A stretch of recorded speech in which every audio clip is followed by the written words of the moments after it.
अस्सलाम वालेकुम व्यूअर्स, मैं हूं हुस्ना गुल खान और आप देख रहे हैं हमदान लीगल एडवाइजर्स चैनल। कैसे हैं आप लोग? उम्मीद है खैरियत से होंगे, सर्दियों को एंजॉय कर रहे होंगे। और इधर तो बहुत ही अच्छी बारिश हो रही है इस्लामाबाद में। पता नहीं आप लोगों की तरफ कैसा मौसम है।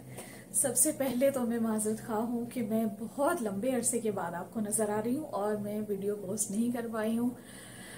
उसकी वजूहत काफ़ी सारी हैं। एक तो ऑफिस में बहुत ज़्यादा काम था और दूसरा मेरी सिस्टर भी कुछ वक्त के लिए आई हुई थी अब्रॉड से, उनके साथ भी कुछ टाइम स्पेंड करना था। And third one reason is कि शादियों का भी सीज़न था। इस दौरान में जितने भी लोगों ने मुझसे ईमेल पर कांटेक्ट किया और अपने मामलात के लिए मुझसे लीगल ओपिनियन चाही, तो मैंने उनको ईमेल के ज़रिए तो जवाब दे दिया था। लेकिन 3 ऐसे लीगल ओपिनियन हैं जो मैं चाहती हूँ कि मैं वीडियो में ऑनलाइन शेयर करूँ, जिससे दूसरे ऐसे लोग जो मतलब इन मसाइल का शिकार हुए हैं तो उनका भी कुछ इससे फायदा हो सके। तो चलते हैं, स्टार्ट करते हैं।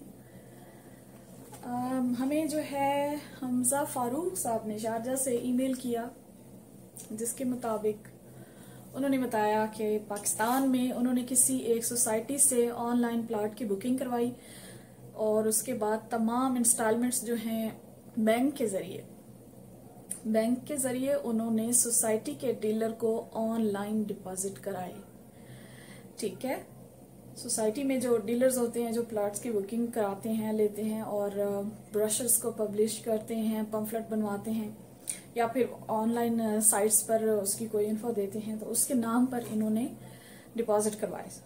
जी, जब ये आए हैं पाकिस्तान, तो पाकिस्तान में आने के बाद सोसाइटी में जो प्लाट मुतज़क्रा था वो किसी और शख्स के नाम पर निकला और सोसाइटी ने राब्ता करने पर बताया कि हमजा फारूक ने कभी भी कोई प्लाट ना तो खरीदा है और ना ही किसी पेमेंट को सोसाइटी में हमजा फारूक के नाम से किसी भी डीलर ने कोई पेमेंट डिपॉजिट कराई है। मुख्तसर ये कि पाकिस्तान ये छुट्टी पर आए हुए थे और इसी परेशानी में ये फिर वापस चले गए। ठीक है, ये चाह रहे हैं कि अब इसका कानूनी हल बताया जाए। वो कहते हैं कि उनका बहुत सारा पैसा डूब गया है और उनको कुछ भी समझ नहीं आ रही है कि वो इसकी रेमेडी क्या करें और कैसे करें। ठीक है, क्योंकि सोसाइटी ने तो उनको बता दिया है कि उनके पास इस नाम से ना तो कोई प्लॉट खरीदा गया है और ना ही कोई डीलर जिसके नाम से उन्होंने रकम डिपॉजिट करवाई थी, ना ही वो सोसाइटी में कोई ऐसा डीलर था कभी।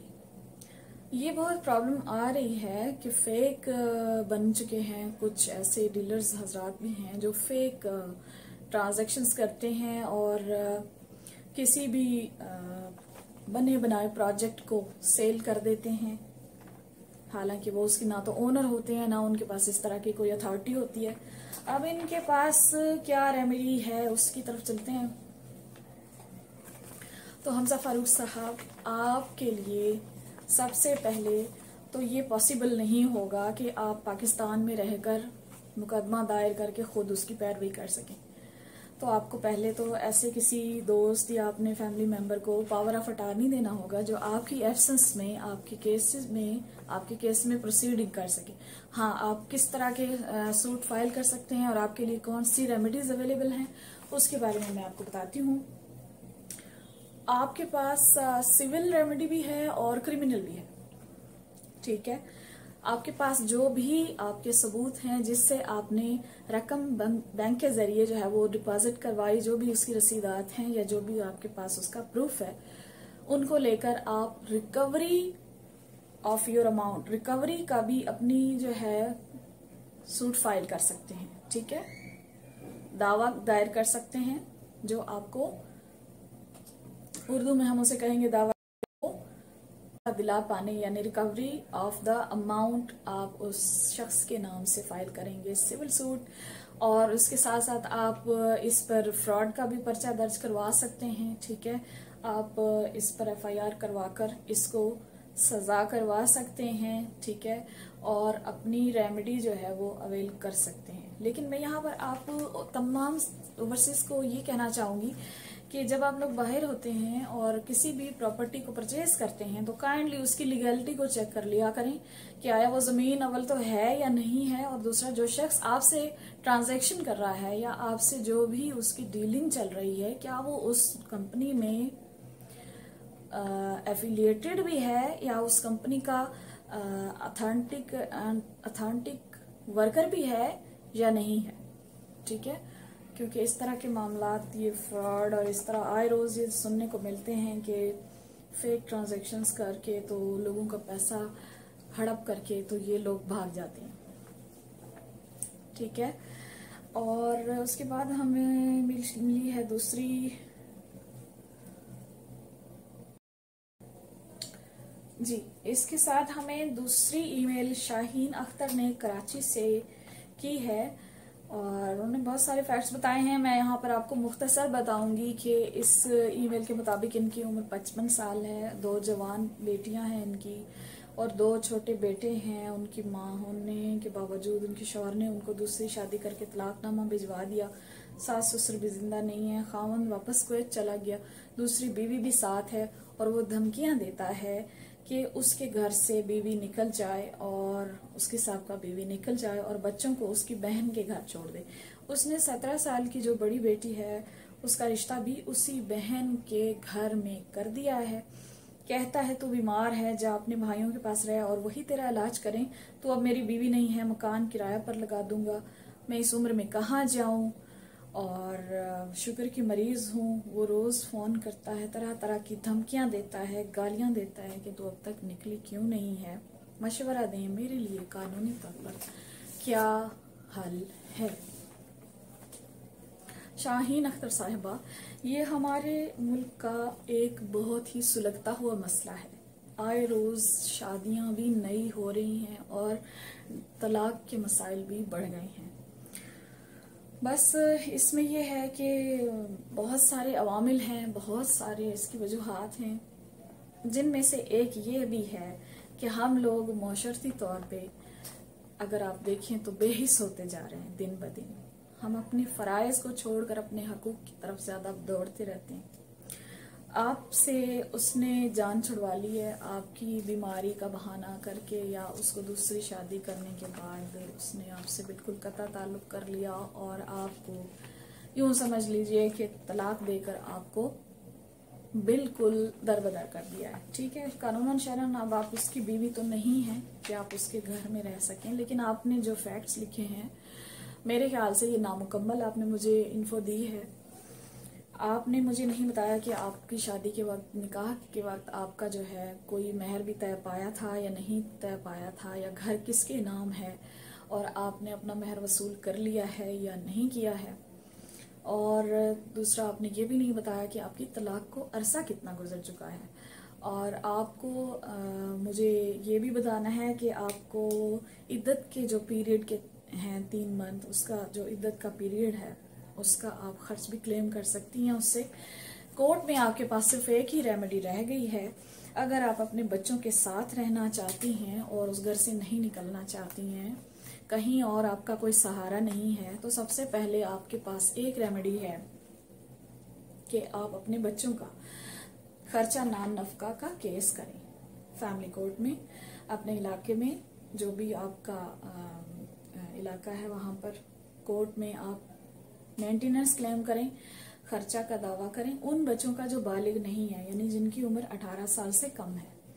ठीक है, तो उनका खर्च आप ले सकती हैं। दूसरी जो आपके पास रेमेडी है जो आपके मसले का मुझे हाल नजर आता है कि आप अपने बच्चों के गार्डियन होने का केस कर सकती हैं। आप अपने बच्चों से दूर नहीं रहना चाहती, जाहिर है बीमार हैं और अपने बच्चों को पालना चाहती हैं, उनके साथ रहना चाहती हैं, तो आपको उनकी कस्टोडियन बनना पड़ेगा और आप अपना गार्डियन का केस फाइल करें बच्चों की। गार्डियन जब आप बन जाएंगी, कोर्ट आपको बच्चों की गार्डियन मुकर्रर कर देगी, तो फिर आप अपने बच्चों से जुदा नहीं हो सकती हैं।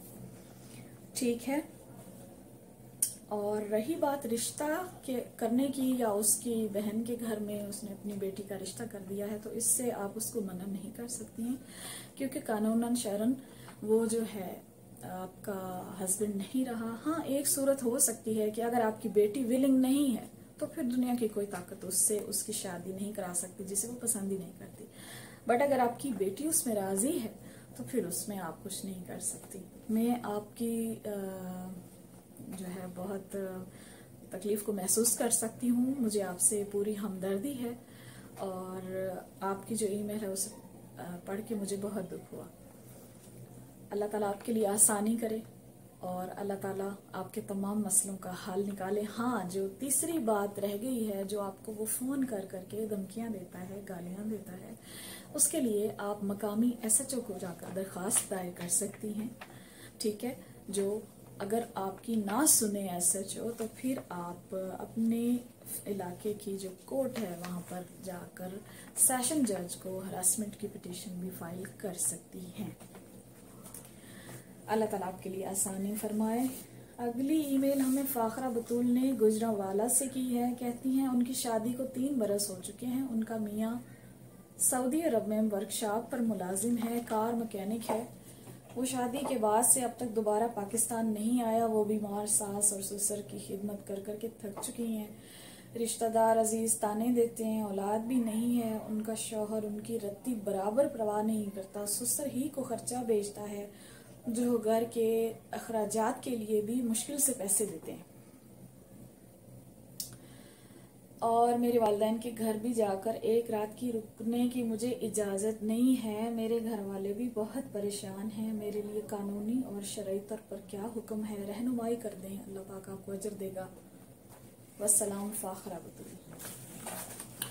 फाखरा बतूल साहिबा, आजकल जितनी भी शादियां ओवरसीज पाकिस्तानीज की हुई हैं, यहाँ पर ख़वातीन से ज़्यादातर मामला कोर्ट में आए ही हैं और इश्यूज जो हैं वो डे बाय डे इंक्रीज हो रही हैं। आई डोंट नो कि वहाँ जाकर ख़वातीन के साथ उनका सलूक कितना नारवा क्यों हो जाता है। बाहर रहते हैं तो अपनी बीवियों की परवाह भी नहीं करते, और अपने बच्चों को, आपके पास तो बच्चे भी नहीं हैं तो शायद इस वजह से भी वो आपके साथ अच्छा सलूक नहीं कर रहा है। लेकिन आप जो है अपने खावन की माँ और उनके बाप की यानी सास ससुर की खिदमत करते करते थक चुकी हैं, तो आपके पास अगर आप यहाँ से छुटकारा चाहती हैं तो खुला का रास्ता तो आपके पास है। लेकिन अगर आप चाहती हैं कि आपके इश्यूज सेटल हो जाएं और आप उसी हस्बैंड के साथ रहना चाहती हैं, तो फिर आप ऐसा कर सकती हैं कि आप अपने मैरिटल ओब्लिगेशंस को परफॉर्म करने का जो राइट है, यानी हक़ ज़ौजियत अदा करने का जो घर आबादगी का दावा मेल हजरात अक्सर करते हैं खातून के लिए कि बीवी नाफरमान हो गई है और घर नहीं बस नहीं रही है और हक़ ज़ौजियत अदा नहीं कर सकती है, इसी तरह मेल को भी और फीमेल को भी ये राइट हासिल है, ये हक हासिल है कानूनी शरई कि वो काजी के पास आकर अपना ये दावा दायर कर सकती है कि उसका खावन उसके हक अदा नहीं कर रहा है, जिसको कोर्ट तलब करके या तो सेटल डिस्प्यूट जो है वो हल हो जाते हैं, सॉल्व हो जाते हैं, या फिर जो है वो सेपरेशन तो आपके पास उसका तो रास्ता है ही। लेकिन ये है कि अगर आप बहुत ज़्यादा तंग आ चुकी हैं और अपने आप को समझती हैं कि आप अपने हस्बैंड के साथ वेडलॉक में यानी शादीशुदा ज़िंदगी उसके साथ नहीं गुजार सकती हैं, तो फिर आप खुला ले सकती हैं। लेकिन इसके साथ साथ आप कोर्ट में अपना मेंटेनेंस भी क्लेम कर सकती हैं। ठीक है, आप शरन सास ससुर की खिदमत पर मामूर नहीं की गई हैं, अखलाकन कर दें तो और बात है, लेकिन कोई भी आपको शख्स जो है वो मजबूर नहीं कर सकता कि आपका हस्बैंड जब 3 साल से घर ही नहीं आया बगैर किसी वजह के, तो और आपका ख्याल भी नहीं रखता, आपकी ज़रूरियात को भी पूरा नहीं करता, तो आपको कोई शरअ कोई कानून इस चीज़ पर बाउंड नहीं करती कि आप वहाँ पर बैठी रहें और अपने सास ससुर की मेड बनकर जिंदगी गुजारती रहें।